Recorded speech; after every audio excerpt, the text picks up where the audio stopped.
Hey y'all, thanks for stopping in. Starts you off here with this X post from John Rich. For the boys who protected the American flag at UNC, I'd like to offer a free concert for their celebration of Freedom Party. Anybody know how to find these young men? Maybe we could talk Dan Bongino into doing a live broadcast from the frat house. Come on, Dan, live a little. And then this is a great thread. And then you have the Persistence, Scott Pressler, who is infamously known for going around the country and getting Republicans to register to vote. But he tweeted in response, "Oh my gosh, yes, please have Dan Bongino do a live broadcast from their fraternity house, and maybe I can set up a voter registration table." Catturd said he's in. Parker, stop. If you like this type of content, please do like and subscribe to the channel. It really helps me out. But I got one here from the Daily Mail. It's an update to what's going on there at UNC Chapel Hill. UNC Chapel Hill frat boys seen shielding Old Glory from pro-Palestine protesters speaks out. "I would have protected the flag with my dead body from this Marxist horde." All right, so let's read more. One of the University of North Carolina fraternity brothers who was seen guarding the U.S. flag from pro-Palestine protesters said he would have protected it with his life. A few dozen members of the Pi Kappa Phi fraternity took it upon themselves to shield the flag on Tuesday at UNC Chapel Hill, where protesters at one point replaced it with a Palestinian flag. And let's check that video out. Dan Stomple, a political science student at the school, told Fox News he and other fraternity brothers held the flag up for over an hour until police arrived to clear the hundreds of protesters. The junior said, quote, "I was like, I'd die for this flag." And everybody else was like, "Yeah. And if they got any closer, we're going to have to start throwing hands. We're not going anywhere. I don't care. They're going to have to tear me off this flag over my dead body," end quote, he said. Stomple claimed that as he shielded the flag, protesters tried to intimidate them and begin throwing objects at them. Somebody, I don't know if they started themselves, but there's apparently now a GoFundMe for these dudes to, quote, throw them a rager. And apparently it's over $330,000 so far as of this morning. We're looking at every direction. If stuff is flying in, we would say, heads up. We would cover each other. We would look out for other people. It was like an arm day. The student added, "It shows that based on the people there, nice, normal, strong boys protecting America's flag, there's nothing more patriotic, nothing more genuine, nothing more inspiring than that." And I will have to say that it is good and refreshing to me to see young guys like this who think the way that they do and were willing to act the way they did to protect the symbol of America and America's freedom. After footage of the frat brothers went viral, a GoFundMe was set up to throw them a party. A rager. As of Thursday morning, it has collected more than $330,000, with billionaire Bill Ackman donating $10,000. And that's significant because Bill Ackman is one of these guys that is pretty much notorious for giving millions and millions of dollars to these big universities.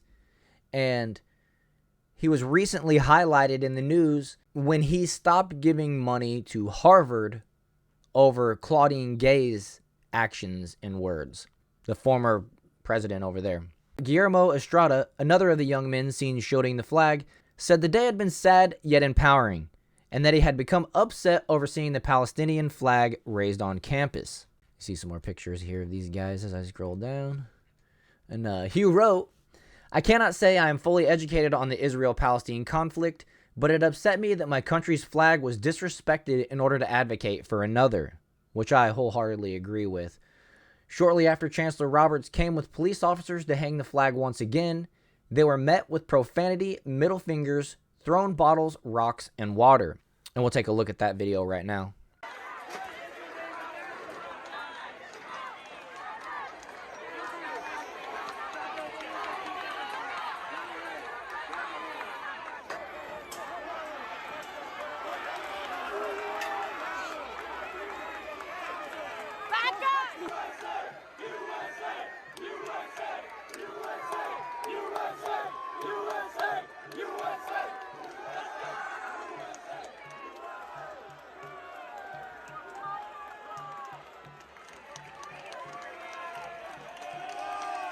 When the flag was raised once again, the Greek community began singing the national anthem.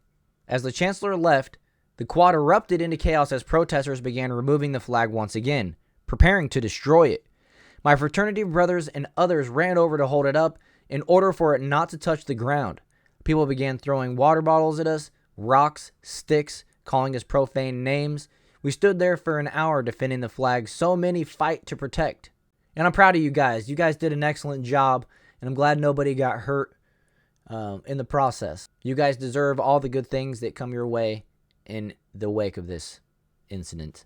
My parents started a new life in the United States, a country that had helped them flourish and raise 2 kids. I grew up in a military community and saw firsthand the sacrifices they make. I will not stand for the disrespect these protesters, in quotes, cause for the sake of another country. My LDOC will be memorable in knowing that my fraternity brothers and others fought to keep the flag up, but it was also memorable in knowing that so many yearn to disrespect it. A very interesting point there, as this young man realizes and sees firsthand the vile disrespect that some people are willing to do to their own country for the sake of another country. And ironically, in my opinion, a lot of these people don't even understand what would happen if these people try to do what they're doing in the country that they're trying to protect. You see a lot of people here in these crowds wearing masks. It seems like most of the hostile people here happen to be college-aged women. It's just interesting why they're so mad. And it concerns me for the future of humanity that so many women would be so easily influenced and react in such a vile way. You saw people there squirting water, throwing stuff, flipping them off. And so here, take a look at this. Listen to what they're saying. And I just got to wonder if these are the words that a peaceful protester would be chanting, right? And it seems like a lot of theater is going on here as well. But have a look.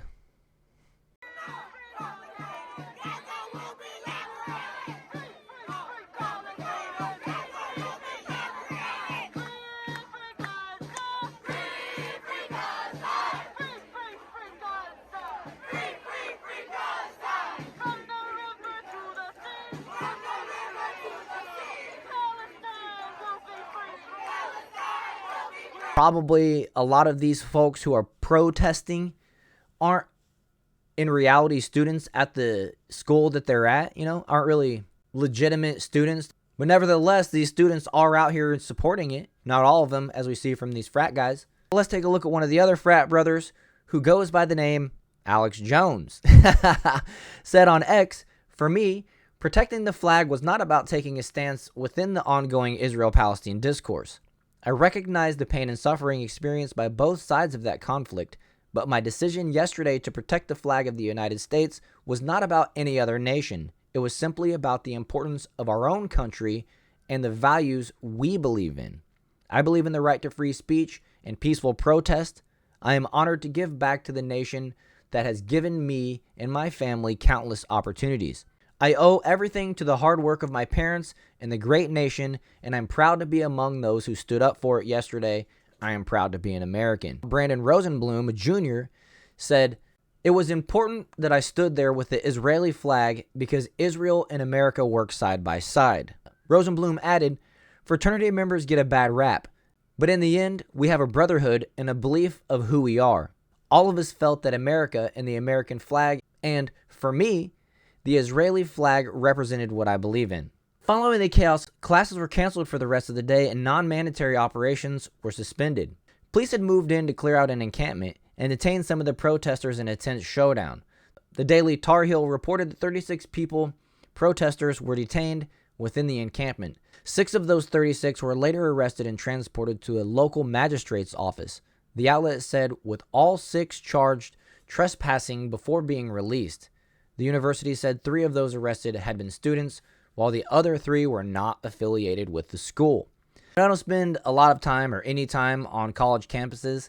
In a statement, Roberts said, "For the last several months, we have spoken regularly and respectfully with the demonstrators on our campus, consistently supporting their rights to assemble and express their views. We have been clear that students and community members can assemble to make the voices heard, but university policies must be followed. During events in recent weeks, the student demonstrators abided by our policies. That changed Sunday evening when protesters, including outside activists, backtracked on their commitment to comply with these policies, including trespassing into classroom buildings overnight. The group has now made it clear they will no longer even consider our request to abide by university policies and have ended our attempts at constructive dialogue. It sounds like a hostage situation or something. In a similar fashion, police in New York restored the American flag after protesters at City College of New York raised a Palestinian flag on the campus. Footage taken on the ground shows one officer tossing the flag aside before later raising Old Glory on the flagpole. Speaking at a press conference on Wednesday morning, surprisingly, Mayor Eric Adams berated the schools for allowing the flying of the flag. He said, "That's our flag, folks. It might be fine to some people, but not to me. My uncle died defending this country. It's despicable that schools will allow another country's flag to fly in our own country. So blame me for being proud to be American. We are not surrendering our way of life." Mayor Eric Adams, you get a lot of things wrong when it comes to New York, but I agree with you on that statement right there and that sentiment. And hopefully maybe this will be a bit of a wake-up call that the things that you side with are not so great for the pro-America side. Maybe you have some understanding what we mean when we say America first now. We understand the forces outside and within our own country that oppose our American beliefs. It's why we want protected borders. It's why we want to protect the children. It's why we want to preserve the American culture the way that it is. Well, the way it was. The way it is right now is kind of wonky. But anyways, great job to these young men. Hopefully they learned a little bit about what's going on outside of their little bubbles. And hopefully others around the country see this positive response that has gone on for these young men who took a stand to protect some American values in the American flag, like Americans should. I am so happy to see that this GoFundMe has raised over $330,000 for these young men to throw a party. Realistically, I don't know how you could spend $330,000 on a party. I'm sure there's people out there that could spend it easily. But to me, I think these kids should probably consider using that money in a better way. You can maybe throw themselves a $20,000 raging party and then split the rest up. You know what I mean? Use this to further their lives. So hopefully it is properly set up for these kids to actually receive it. And I hope that they film and track this party and this setup. Maybe some of these young men will use this as a platform, a springboard to magnify the words that they have to say that counter the woke culture, a lot of which, influencers were funded by the Biden administration to push woke, lefty, anti-gun type agendas. There's that one really annoying kid, Harry something. So anyways, that's it from me. Hope you guys enjoyed this one. If you did, hit that like button, subscribe to the channel, all that good stuff, and I will see you guys in the next one.